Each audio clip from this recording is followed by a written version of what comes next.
interrupt your regularly scheduled program for this special report. Hey guys and gals, this is Tommy fucking Onions coming back at you with another Onion Report.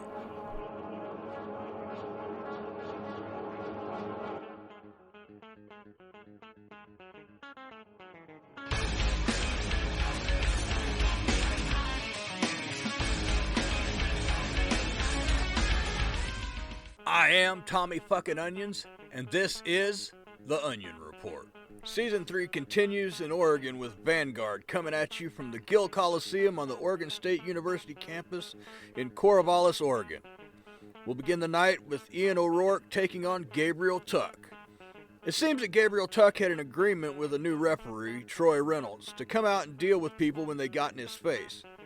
So, Gabriel clocked Ian and allowed Larry Lansdowne to come out with a victory. I think that Ian is going to get his payback on that thug Gabriel. I mean, the Juggalo can brawl. Ian is a real wrestler. There's no real comparison. Gabriel is going to wind up on his back and be really sorry that he interfered in Ian's match. The next match is newcomer The Future Kyle taking on Apathy. I don't even know if this match will take place like the last time that Apathy tried to get in the ring with Father Nathan. She could still be feeling the effects of her match with Frank Windsor and be of no ability to compete. I don't want to badmouth Armand since I don't want to wind up like Clyde Baxter. But we have to have some sort of health standard in order for people to compete here. If someone is still injured, then they should be recovering instead of fighting in the ring. I mean, it's just common sense, guys. Like I say, no offense to Armand, but this needs to be done before somebody sues us. Then, we have another newcomer in the form of Mad Morales as he takes on Kuro Hono. Mad Morales looks like a speedy little fucker. Kuro Hono looks like his hands would make great substitutions for sledgehammers. This falls under the old Chinese proverb of, you don't have to use a sledgehammer to kill a fly. Kuro is an angry, demonic type that would be like a bull in a china shop. This match can only go one way once Kuro catches Mad in the ring. Talk about squash time. This brings us to the main event of Vanguard, as the monster Mammoth takes on Steve Murdoch. Mammoth looks impressive, like he could take a beating and keep on ticking. We all know that this is what Steve Murdoch does. He could take a beating and keep dealing it out. Which way is this match going to go? I kind of think that Steve might take it, but I don't really know for certain. I just know that contemplating the bloodshed to come has already given me a woody.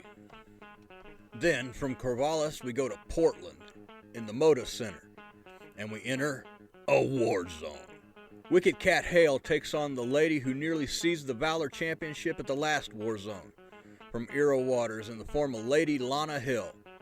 This is going to be a close one, I think. Lady Lana nearly took down Eero Waters and really made a good showing of herself, while Cat Hale wiped the floor with Mysterion. Who'll win this match? Who cares? It's two chicks in the ring facing off. Alright, I'm getting told not to be I was told not to be a pig. The next match on the show is another sizzling one as the undefeated Larry Lansdowne takes on Eddie Williams. Larry has had a couple of matches here in the CWF while Eddie Williams has been gathering gold titles throughout the Icon Network.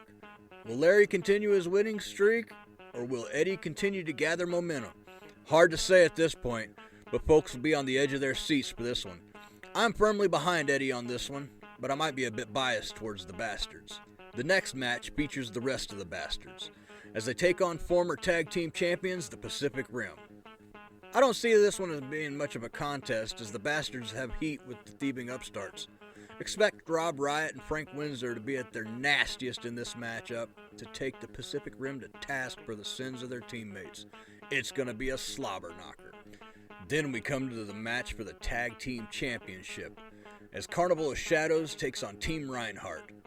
The fact that Team Reinhardt have won both the Conquest Tag Team Championships and the Conquest Heavyweight Championship at Urban Warfare kind of explains their talent in the ring, while the Carnival of Shadows were part of the team that lost to the Bastards. I mean, good luck to the Carnival in taking on the team that helped screw over Rob Riot in the Urban Warfare main event. But I'm not sure they have the oomph to win the match. They make for a pretty couple, though. Gets my motor running just to see them in action, if you know what I mean. Okay, I'll stop. But I don't know how to spell that, much less say it. And finally, we get to the main event. where Abigail Dresden takes on Ira Waters for the Valor Championship. Now, is this where I make the joke that Abigail couldn't get past Frank Windsor to win the Valor Championship, so now she's trying it against Ira Waters? She's been collecting wins in the Icon Network and rightly feels that they're slathering her with attention, and CWF puts her into tough matches to really test her mettle. Is this one of those tough matches? I don't know. Iro is finally back on the ups after a stretch of bad luck.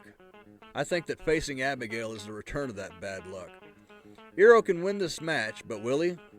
This might be one of those exchanges of championships that will mark this title as being a hot potato in the matches to come. All in all, this is a strong set of cards. I'm hoping to see that Rob Riott gets his revenge against Cronin Reinhardt at Shadow Wars, but that's still a long time coming. So that's all the time I have for today. Just think bloodshed. I mean, hashtag join the conquest!